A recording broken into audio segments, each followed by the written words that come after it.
All right, we're going to go ahead with our next panel. I would like to introduce the moderator, Karolos Karnikis. Carlos is Senior Vice President of Technology at the National Bureau of Asian Research, and he is responsible for NBR's information security and technology infrastructure, and he is a certified information systems security professional. He's been with NBR for decades. We very much value his expertise on cybersecurity and related issues, so he will be leading our panel on ensuring public-private alignment for effective cybersecurity policy. Over to you, Carlos. Okay. Well, thank you, everyone, for joining us this afternoon for our fourth panel.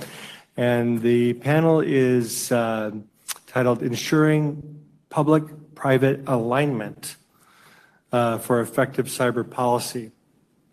And I have the privilege of introducing the distinguished members of our panel. And to my right, I have Elaine Korzak. Elaine is a research fellow at the UC Berkeley Center for Long-Term Cybersecurity. She's also an affiliate at the Center for International Security and Cooperation at Stanford University and a non-resident fellow at Berkeley's Risk and Security Lab. Her current research focuses on international cybersecurity governance, including governance of emerging and disruptive technologies, governance mechanisms regulating commercial spyware technologies, and the emerging concept of responsible use or behavior.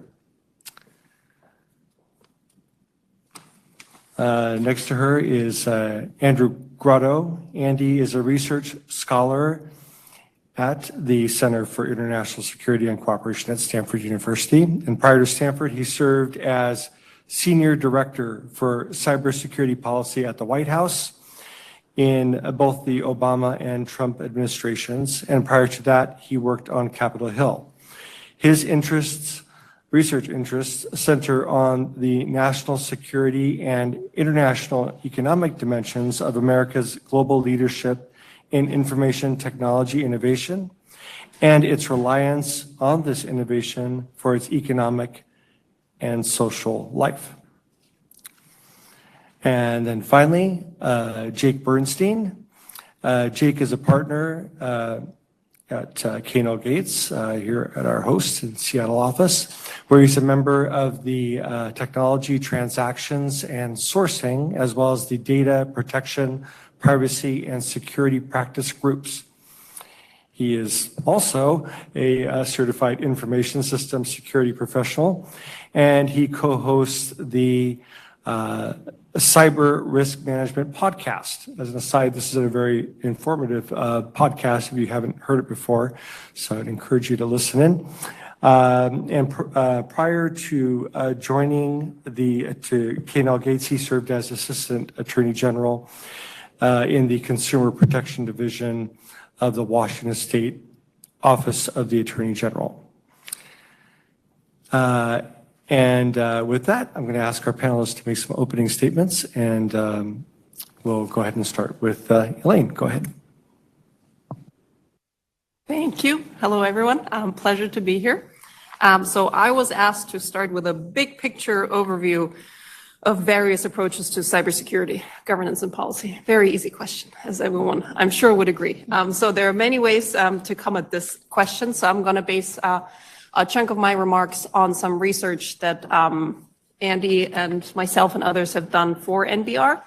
And I'm gonna come at this question with two layers. The first one is an international layer that I'll dive into in more detail in my remarks, where we see two competing approaches to cybersecurity policy.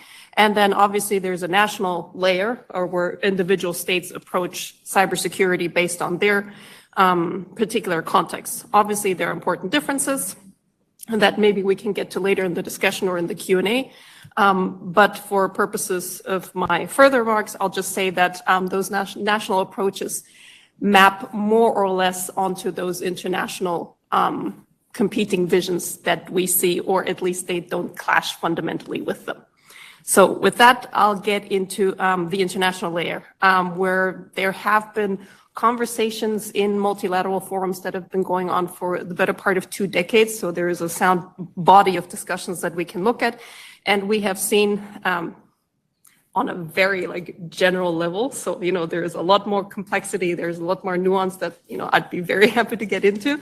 But just sort of for the opening remarks, I'll keep it at a very high level, 40,000 feet level. So there are two competing visions for governance in cyberspace that have come out in different forms, ranging from internet governance discussions to cybersecurity discussions at the UN to even cybercrime discussions that have recently culminated in a new international treaty for those who've been following that area. On the one side, we have an approach called cybersecurity, which is advanced by what are called like-minded states in this space. So this has traditionally been the US, the EU, and other OECD countries. They focus their cybersecurity approach on CIA, on the confidentiality, integrity, and availability of ICT systems and the data that they hold. On the other side, we have major proponents of what's referred to as information security. This has been a concept that's been spearheaded by Russia and has been supported by China internationally, which takes a much broader approach to security in cyberspace that doesn't only involve the security of ICT systems and data, but also seeks to control information flows and information itself. Now, there are these two camps that have more or less solidified in international discussions, and then there's everyone else. And I usually describe everyone else, and this is not meant in a negative way, but they're all the other countries, and they sort of tend to hedge between those two. They usually pick, depending on the issue area that's in question from both approaches. So the center in between those two competing visions is rather fluid, I would say.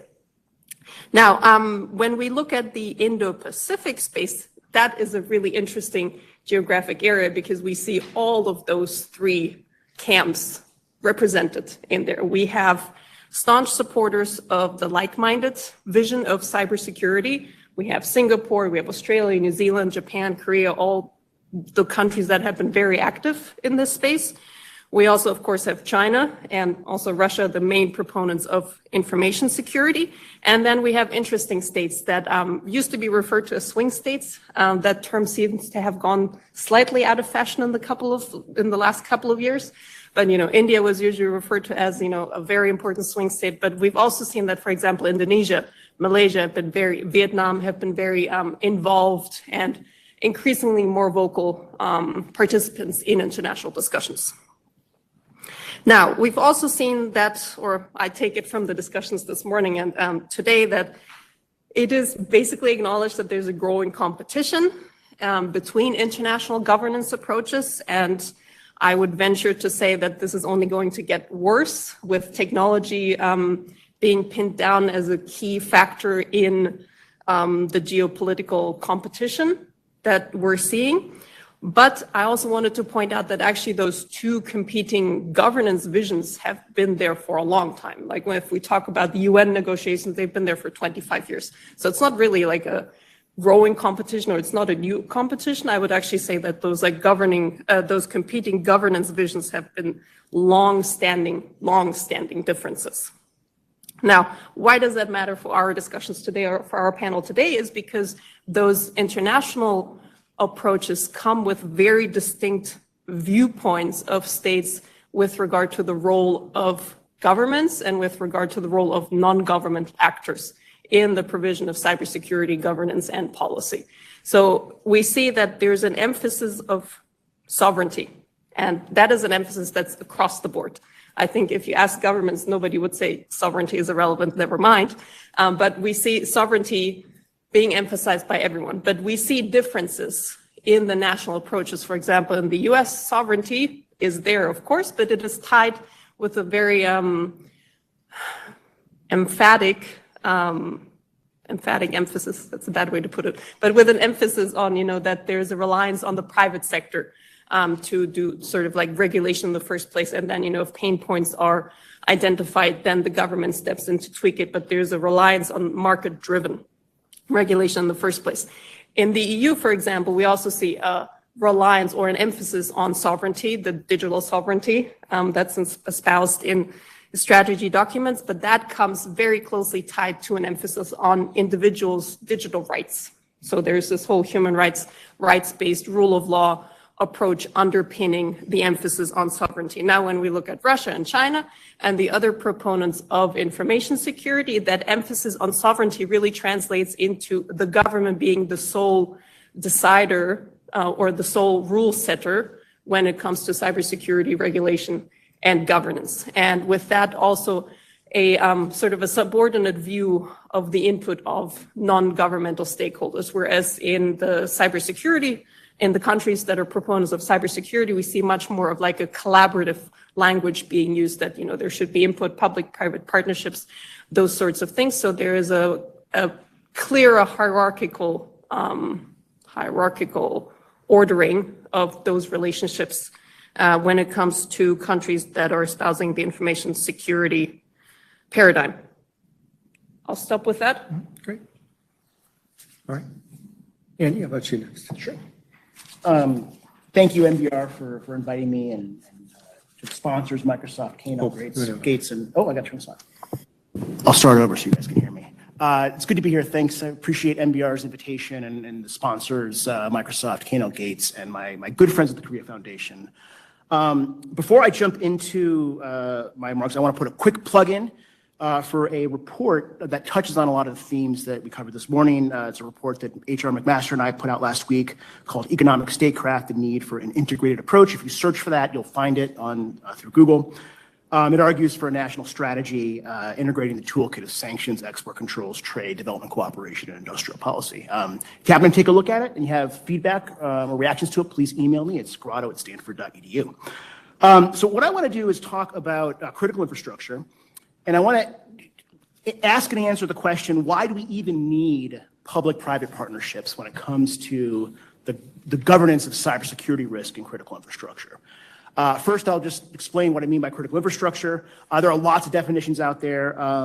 The one that the U.S. government tends to gravitate towards goes something along the lines of those sectors that are vital for the functioning of society and the economy, where disruption would have a significant impact on public safety, security, health, or economic stability. Now, government has a clear interest in those things, which is why this is an important policy challenge. And in terms of where the public-private angle comes in, I want to start by just noting that, you know, security isn't free, right?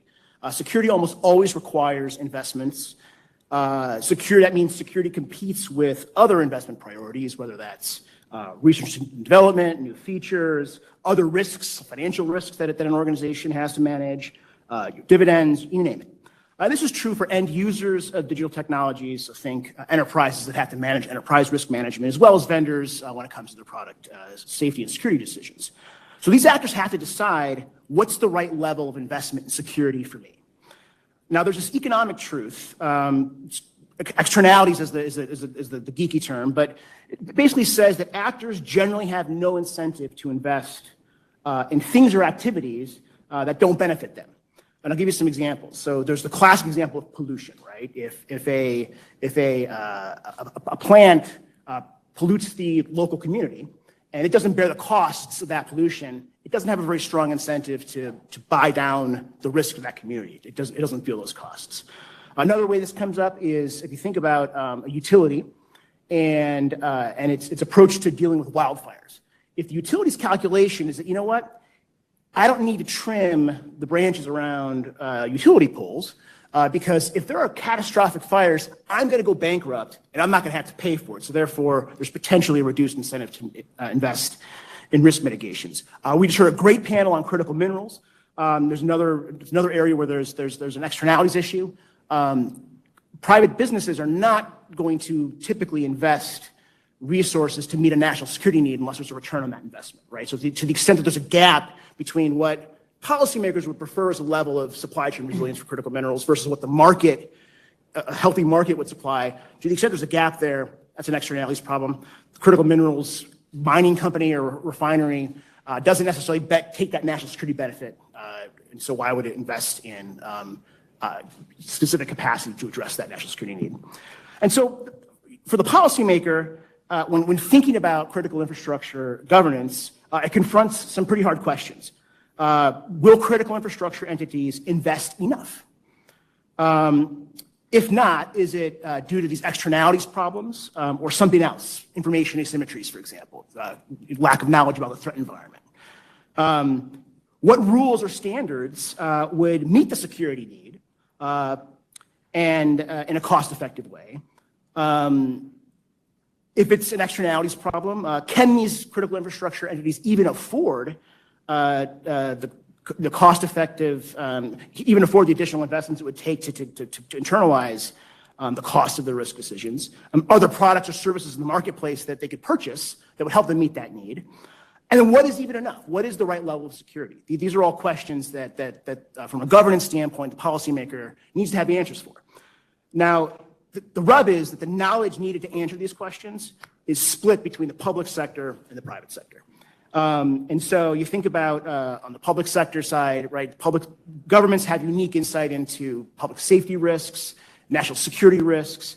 Private sector has unique insights into market conditions, implementation challenges when it comes to actually, implementing security requirements. And so an exchange or partnership between these two actors is essential. And the question then is, how do you do it? And I think, the challenge for governments is typically how to get accurate information, because it needs that information from the private sector in order to make informed decisions about risk and regulation, whether regulation is advisable or not.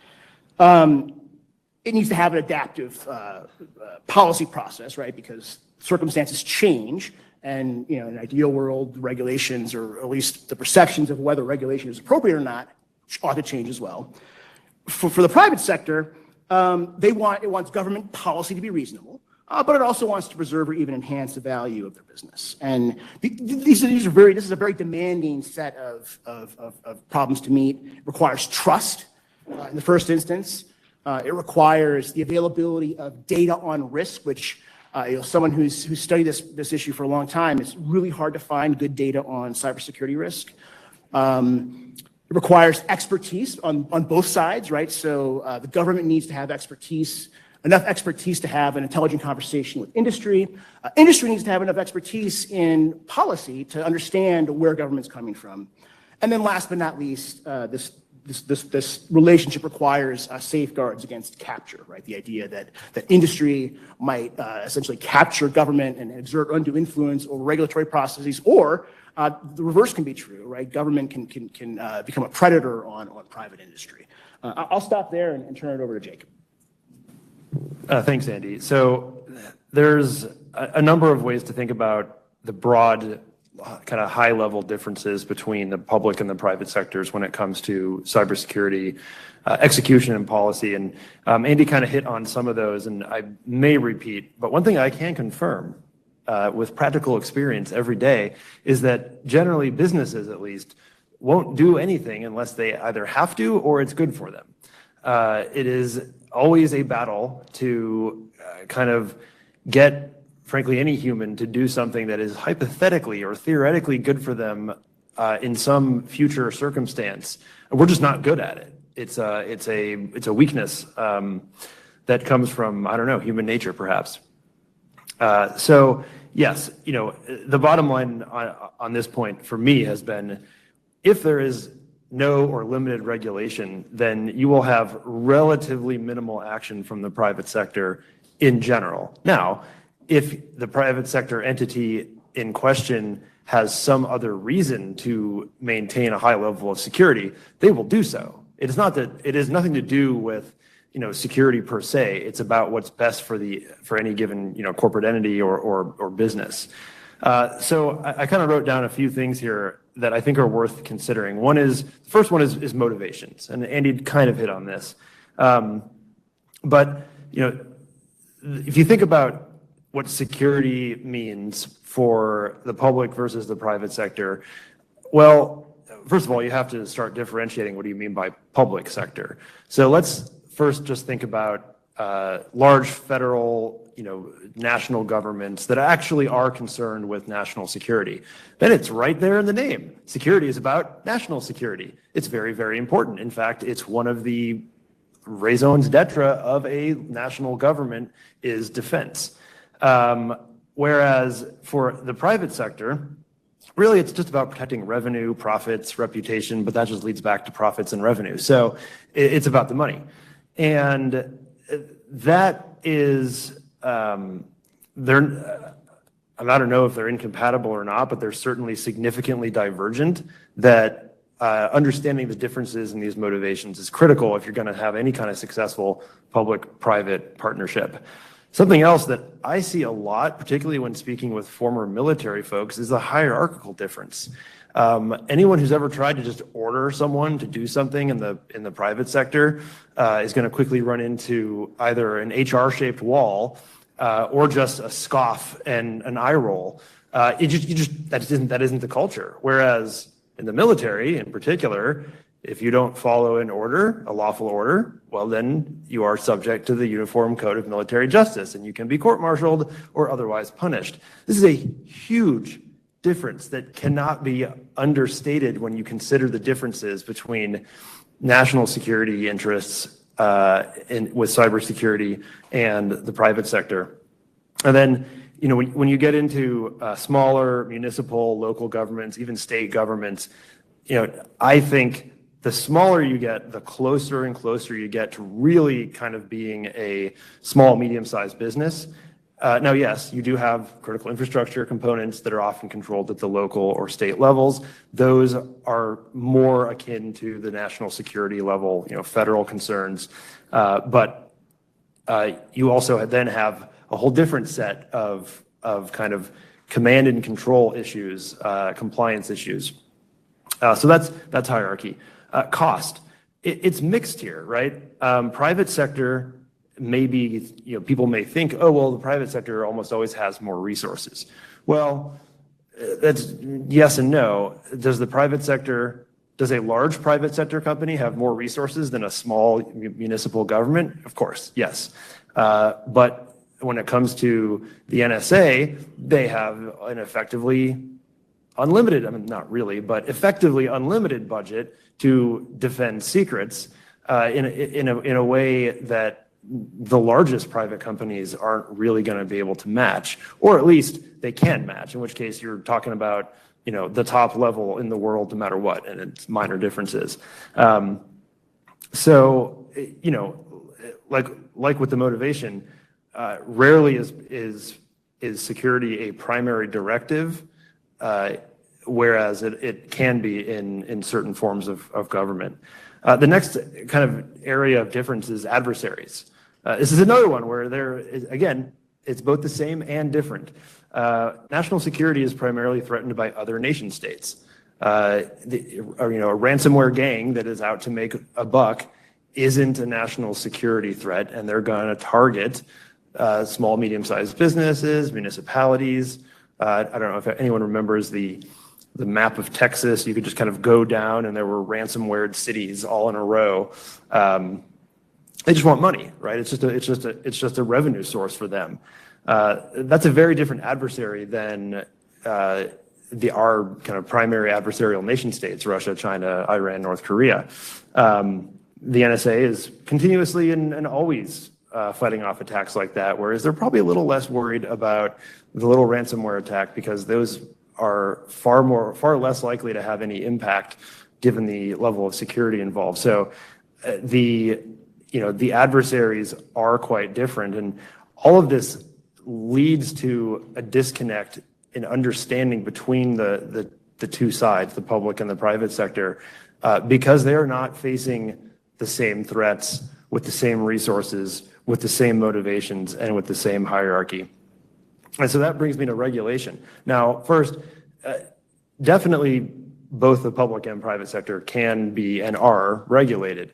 The U.S.'s first security law, or I should say the first privacy law, the Privacy Act of, I think, 1972, 6, 4, there we go, somewhere in there,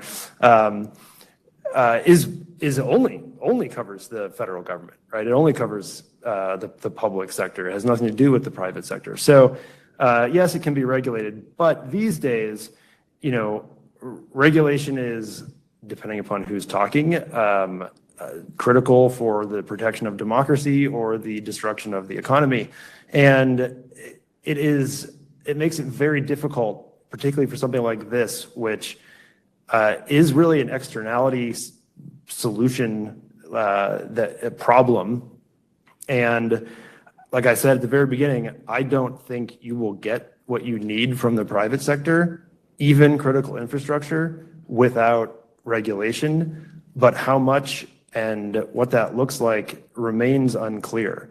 There's not really a great deal of point in legislating, any given technology. It changes too fast. We've tried reasonable cybersecurity. Well, that's awfully not helpful to most companies. And so here we are. I don't think that we have, right now, I guess we're in the midst of about to try this critical infrastructure reporting, it's CIRCIA, Critical Infrastructure Cyber Incident Reporting Act or something like that. It's just another data breach notification law. Not really sure what impact it will have. So I guess we'll find out. Well, in addition to that, what are some other, looking ahead, let's say in the next 2 years or so, what kind of, in the U.S., but also kind of globally, what kind of changes can we expect to see on the cybersecurity policy front? And specifically within the Trump administration has been kind of a theme today, obviously. Talk about a new administration, lots of change. What on the cybersecurity policy front, and specifically related to this public, private, collaboration, regulation. What does that look like in the Trump administration? Looking ahead next year, maybe Andy, let's start with you on that one, if we could. Yeah, well, I'll start by saying that cyber policy has generally been bipartisan, relatively speaking, for the past 15 years. So I would expect to see more continuity than not in this administration. That said, there's an obvious difference in orientation towards regulation. Mm-hmm. But maybe not as much on cybersecurity as you might think. I know lots of conservative security wonks who would agree with the proposition that there are big externalities problems in parts of critical infrastructure, and that absent some form of nudge from the government, those problems are unlikely to get fixed. There are certain sectors where we saw recently, the EPA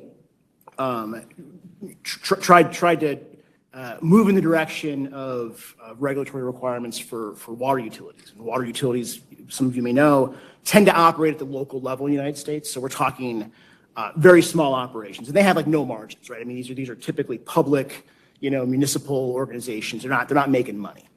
And the idea of new cybersecurity requirements to them was, how are we going to pay for it, right? So I think there's this question of if we're going to go down a road where we want critical infrastructure to do more to address security needs, this question of who's going to pay for it's going to come up.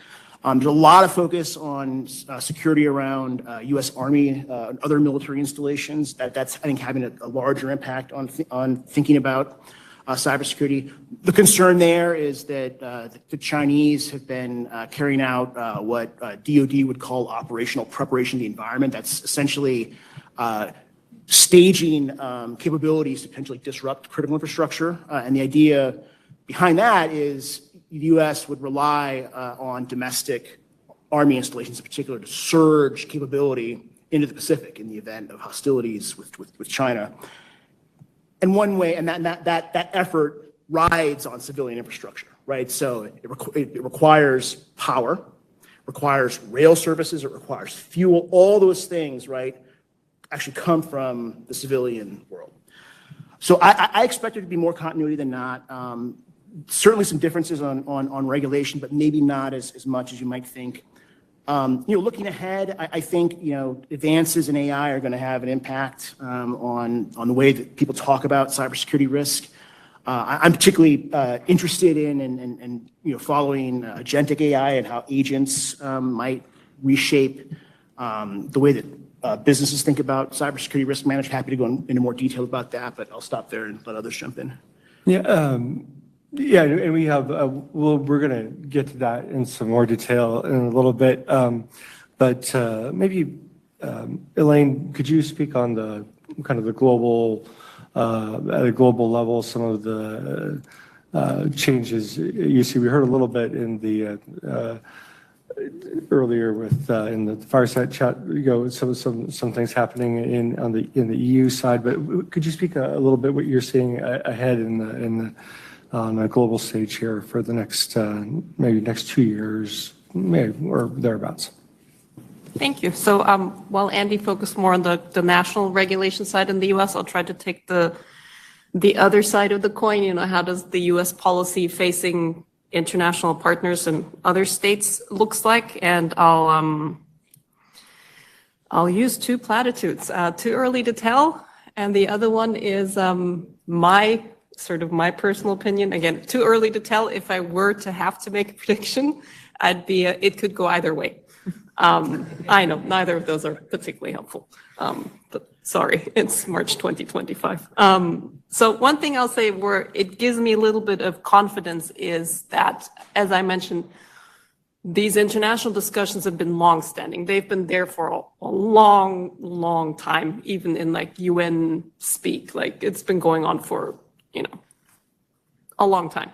And one thing is that they have been remarkably stable, even though other things have happened all throughout. So like we've sort of seen, I don't want to sound jaded, but there's been its fair share of crises. Like the Ukraine war has been, part of the negotiations for the last 3 years. Before that, like Snowden revelations were, a big deal in the headlines. There was the 2010, like you can go back every couple of years, there are like these major international headlines.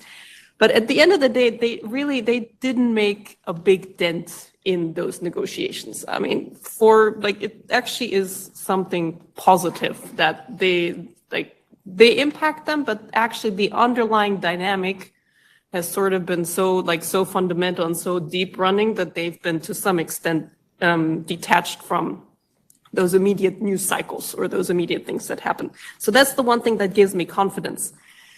The thing that doesn't give me confidence is that actually 2025 is a key year in terms of, and again, this now is getting down into the nerdy rabbit hole, but like the UN process, for example, there is the last meeting. So there's been this like a 5-year process that is coming to a close this summer.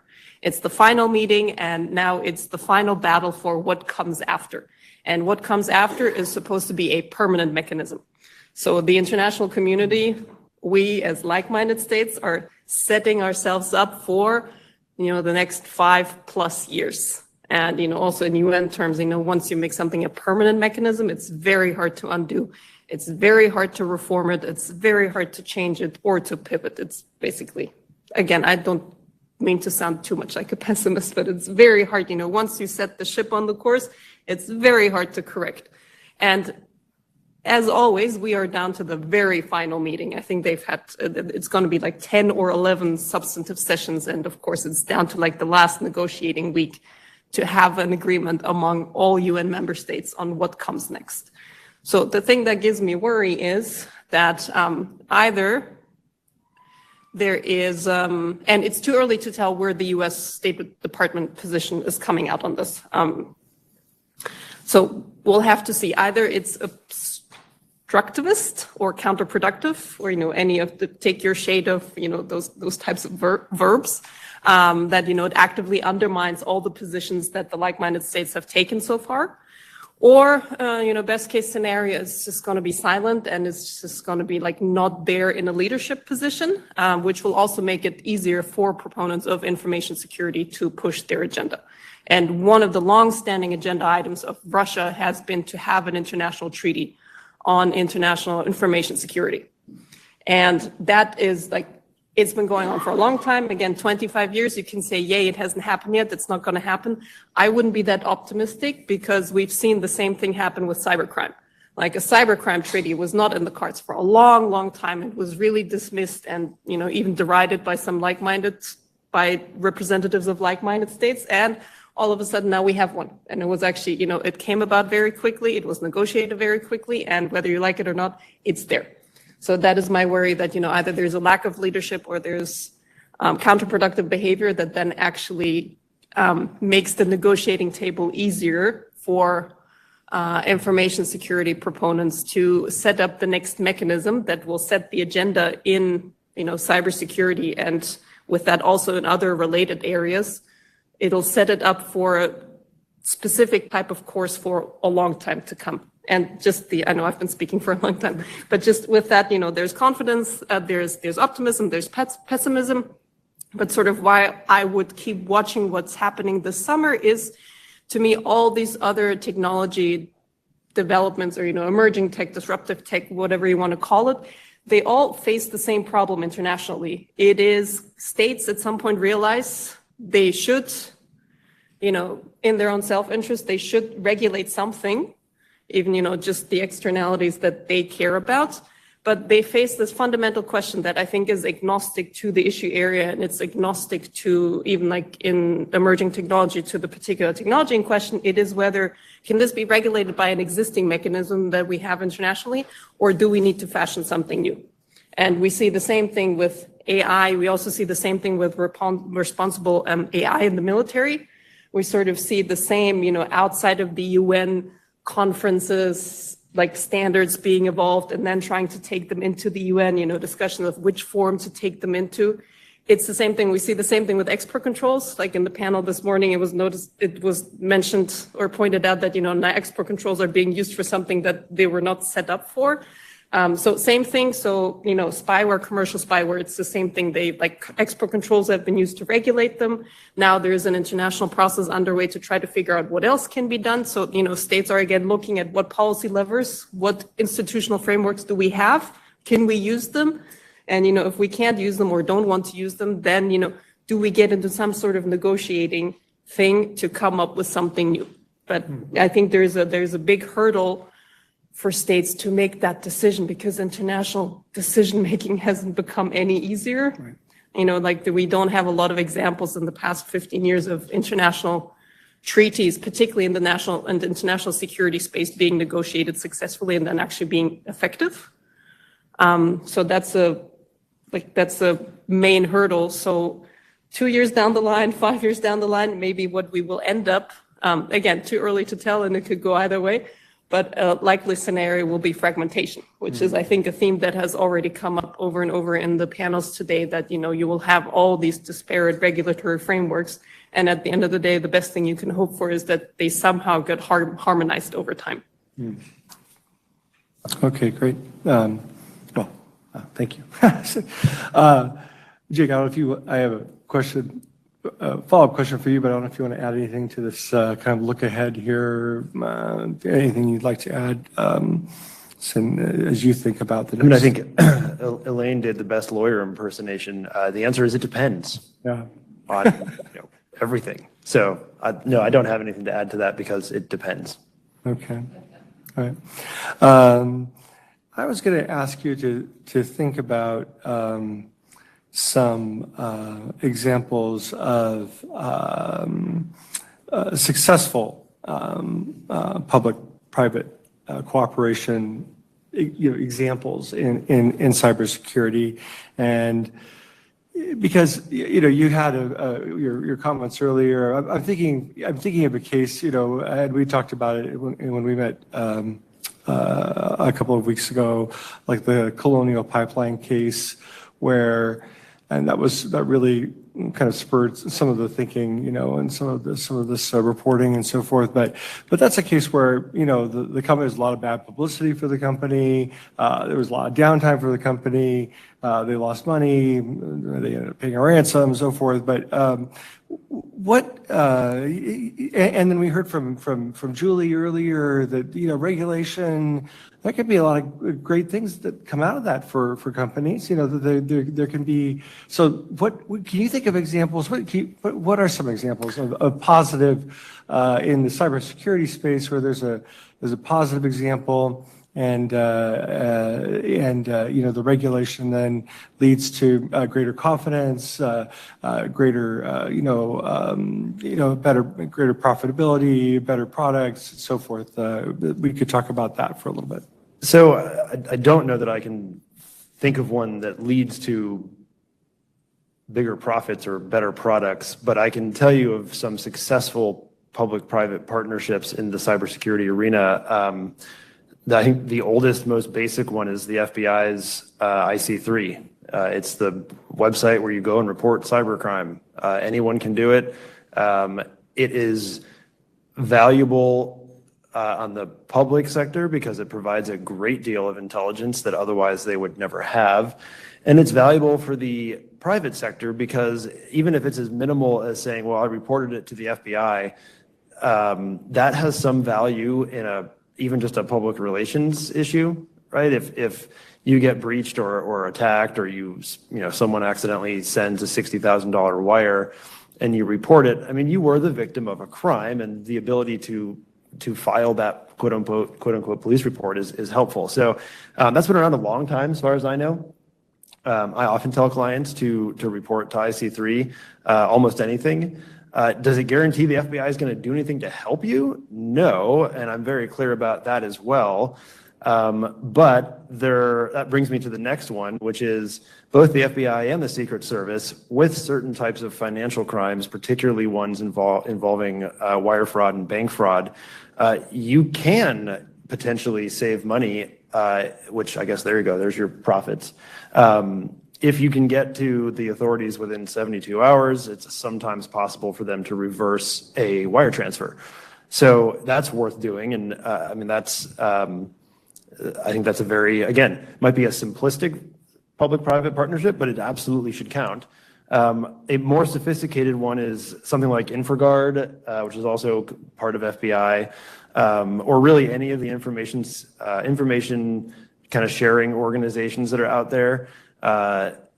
It's, so much of cybersecurity in particular is about intelligence sharing, and all of these information sharing organizations, including InfraGard, do have a lot of value, which I think naturally goes to CISA, the component of DHS, which is the Cybersecurity Infrastructure and Security Agency. Not the greatest name, but they know that. This is one that's interesting. I mean, there are soon to be an actual regulator with CERCIA. They're going to be responsible for kind of enforcement of that. But for over the last, I guess, decade or so that they've been around, they have been able to go and simply spread the word about cybersecurity. They will do free cybersecurity evaluations using a very great tool that's also freely available. They have compiled virtually every cybersecurity framework standard that you can think of and put it on the internet for folks to find. I think I just realized that NIST and its cybersecurity framework and all of its cybersecurity work is actually the definition of a public-private partnership, because those almost all of those publications are co-written and co-developed between industry and the private or the public sector. So there's a lot of examples that are already out there, and I think they do work and they do help. So I guess that's actually a positive. There you go. That's good. Andy, I'd like to give you a chance to respond on that as well. And then I would like to also, I want to leave some time for some questions, but I would also like to ask you to follow up on some AI specific questions. But if you have some quick comments, there's anything any comment you'd like to make on that question? Yeah, I think the question, are there examples of public-private partnerships that worked, requires, I think, clarity on what we mean by worked. Mm-hmm. And there are different ways to define that term, right? So I'll take NIST as an example. You think about the public-private partnership that led to the NIST framework. The fact that framework came out of a multi-stakeholder process, that's a success, right? I mean, there's no question it's a success by one metric, right? Now, has the NIST cybersecurity framework actually contributed to more resilient critical infrastructure? That's a whole other question, right? I'm not so sure it has. I think so. I have not seen data to suggest an increase, nor have I seen data to suggest a decrease. It's an unknown. Yeah. And so I can't answer whether it worked if that's the metric, right? That was the goal, right? You produce the framework to make critical infrastructure more resilient. There are other examples like that. And I think, when you get into, more bespoke partnerships that they don't really involve regulatory policy as much. So, I mean, a great example is Microsoft works very closely with the Department of Justice on cybercrime issues. That's a great example of a public-private partnership. There's no regulatory dimension to it, right? But it's had a big impact on ransomware gangs, on botnets. So there's some operational partnerships that have been effective too that are, have less institutional structure to them that are worth, I think, kind of counting. You can actually see results in those. I mean, I think you could say those work. One important point that Andy just reminded me of is what is success in cybersecurity? This is a problem for every cybersecurity professional and department, which is the best case outcome is nothing happened today. It's very challenging. You have to prove a negative. Your data is, your data is nothing happened today. And so it's how do we even measure whether this stuff is working? I mean, anecdotally, the cybersecurity framework has been freely available, translated into 9+ languages at this point. And in my practice, and all the clients I've touched and worked with over the last 10 years, it has proven valuable in increasing, at least in some small measure, their cybersecurity preparedness, resilience, et cetera. But you can't ignore the difficulty of measuring a negative. Yeah. Okay, thank you both. So, Andy, I mentioned I wanted to leave some time for an AI-specific question and then some audience questions. By AI, I'd be remiss, I think, in not bringing this up specifically in a cybersecurity context, and that is with the capabilities that are already available. And I think with AGI and soon to be available, and what does that mean for cybersecurity policy? We don't really know. Even people, those of us who care a lot about these issues, who track these issues, there are implications for what does it mean for the ability to find vulnerability in software, for threat actors to be able to launch attacks, but also to be able to implement this technology in defenses. There's also for cybersecurity, the AI itself needs to be protected, and so that's another dimension to the question. So, and I think that I don't think there's an awareness really of how big this is going to be, and I don't think there's awareness right now about how quickly this is going to happen. So I was wondering, Andy, if you might talk about this and get us at least in the room thinking about it.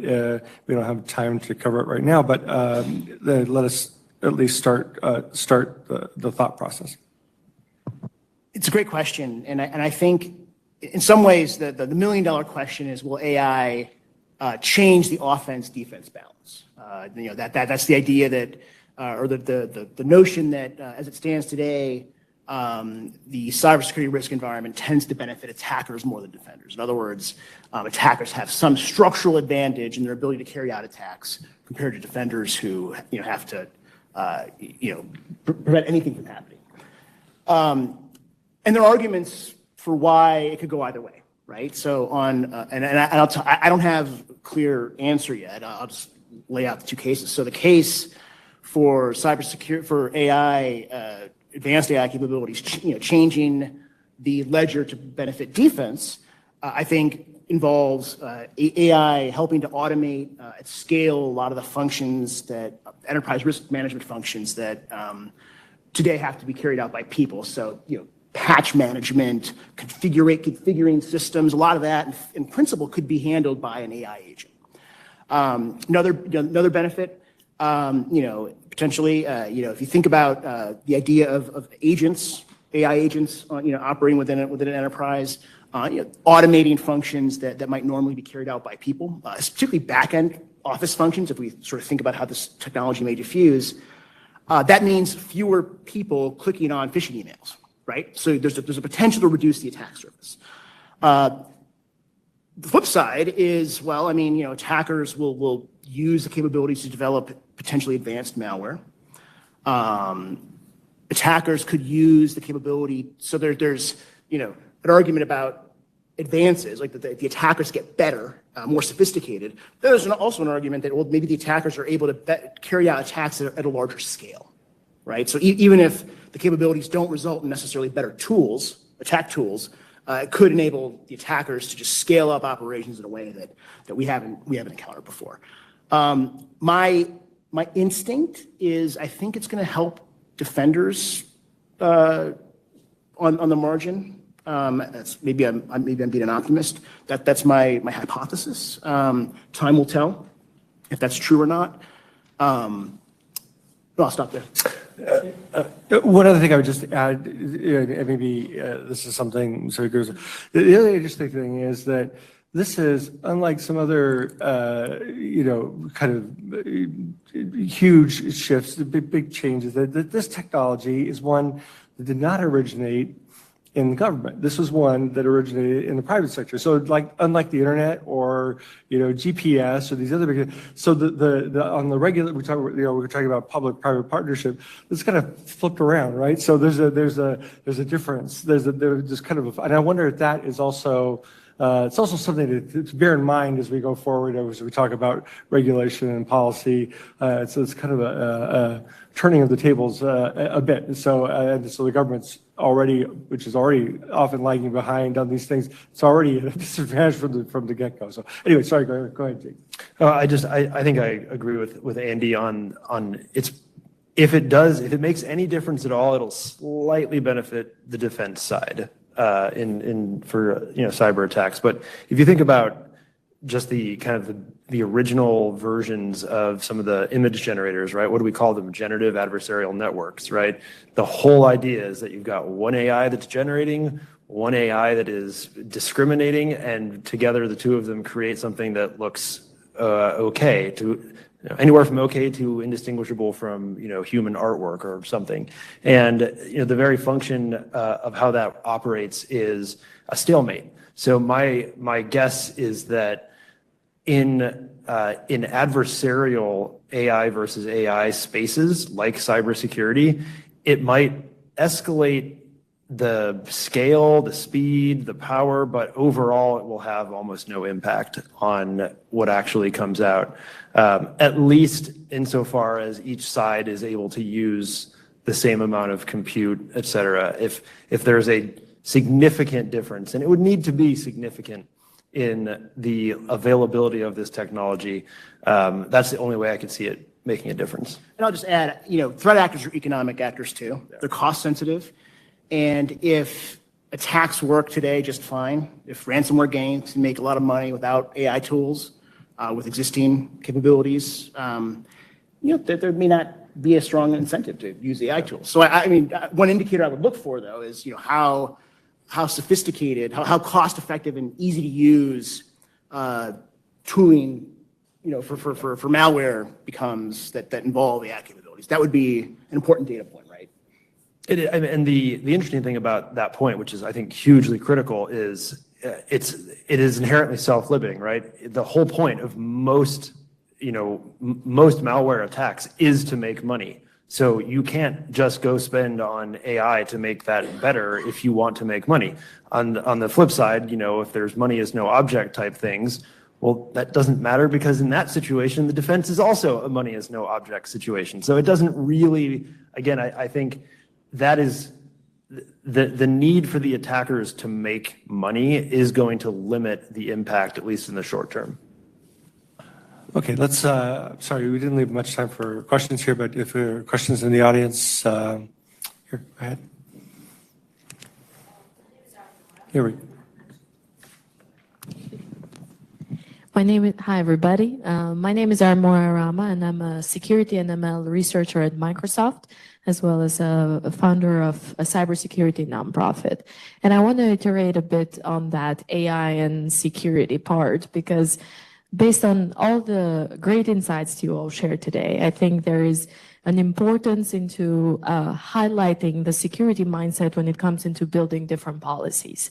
With where AI is going and not having the right regulations into place, and yet, I should emphasize, and where the cybersecurity is going, there's a need for both of these worlds to be combined. So I'm curious, we talked about cyber policy, but how can we actually make sure that for any policy that is created out there from our leaders, they are aware of the cyber risks out there so that they don't leave gaps when it comes to impact into public data?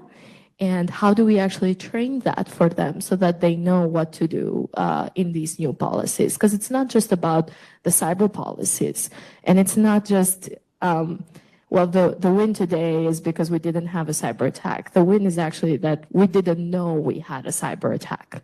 So I guess that's my question for you. How do we bring that to all policies, not just to cyber policy? You take it. You go ahead. So my initial thought is it's just like I think there are like things that mirror each other in the national level, the international level, and one percolates into the other. It's that fundamental question of, how do you approach it? Do you use things that you already have? Do you do new things? Like if you do new things, how do you balance all those different equities that we've heard about today? And, some of them have gained more salience recently, economic prosperity, innovation, all those things. But, you also have security. We heard, I think that the speaker this morning already left, but, values, human rights. If you had this discussion in a EU context, you'd hear a lot more emphasis on human rights, personal freedoms, data security, all those things. So it's also like you have the cultural context as well. So it's a question of, like, how do you balance all those equities? But the question, whether it is AI or cybersecurity is the same. So to me, an obvious starting point that I haven't seen, that I've seen little on is lessons learned. I feel like, like the cybersecurity, this discussion, both nationally and internationally, and nationally in the US and nationally in, other countries has been happening. And I haven't seen, and some of those things sound very familiar. Like, we've done this in cybersecurity and now sort of the train has moved on and now it's all about AI. So one of the things I would say would be a useful starting point is just to look at lessons learned. We've done this before. And then again, cybersecurity is also not the first one. There's a lessons learned from something else before cybersecurity regulations came about. I mean, things have been regulated for a long time. So, an obvious one would be lessons learned. And then to see where do those apply, where are the difference in the regulatory frameworks of, because of course the technologies are not identical. There are new issues that come up with AI that maybe haven't happened, haven't come up with cybersecurity. But that to me would be an obvious starting point to look at lessons learned and then which ones can we apply to this new regulatory policy debate that is coming, or that's already here, it's not coming, that we're having. I'll add, governments need technical expertise, or they need people who can operate at, where technology and policy intersect. I've been teaching cyber policy at Stanford now for 7 years. When I first started teaching it, the class that I teach is a graduate class in our international affairs program, but we get students from computer science, from the business school, from the law school. It ends up being a pretty diverse mix of students with different depths of technical expertise. Most don't have very much. When I first started teaching the class, I had to spend the first couple weeks just on the basics of how the internet works, for example, right? for students who didn't have that background but were interested in cyber policy. Now, 7 years later, the students are way more, they just come to class, even if they're not computer science majors, right? They come to class with just so much more tacit knowledge about these issues. So that gives me a lot of optimism that you know, that just the floor is rising. It'll take time. It also, I think, highlights just how damaging the DOGE cuts in the federal government are. Remember, those cuts are targeting probationary employees for the most part.